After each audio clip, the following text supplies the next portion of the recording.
Précisément, Lucas, on parle de Facebook. Entre juillet et septembre dernier, ce sont 22 millions de contenus haineux qui ont été détectés selon le réseau social. La semaine dernière, Facebook a donné une première estimation de la place des discours haineux sur sa plateforme. On apprend aussi que sur 10 000 visionnages de contenus de tout type par les utilisateurs, ce sont entre 10 et 11 contenus qui ont été considérés comme haineux et donc contraires à son règlement interne. Alors si la direction de Facebook tente d'intensifier sa lutte contre les discours de haine, eh bien un récent rapport vient apporter une réalité tout à fait différente. Ce rapport provient du Centre de lutte contre la haine numérique basé à Londres.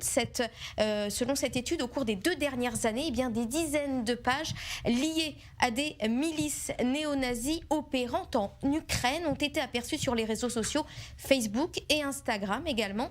Pourtant, à plusieurs reprises, le Centre aurait déclaré avoir mis en garde Facebook contre les organisations extrémistes, mais il semblerait que ces pages n'ont pas été supprimées.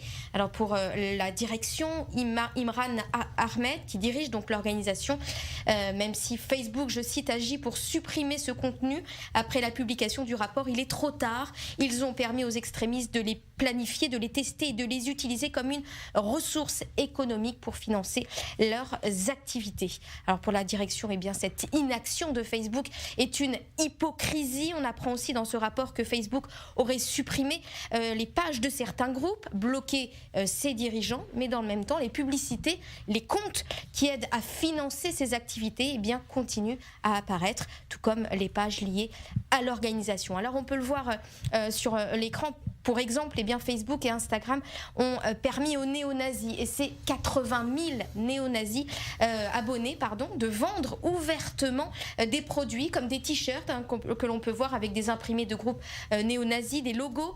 Et puis une autre page aussi fait la promotion de la musique d'un groupe appelé Gas Chambers, traduisez donc les chambres de gaz.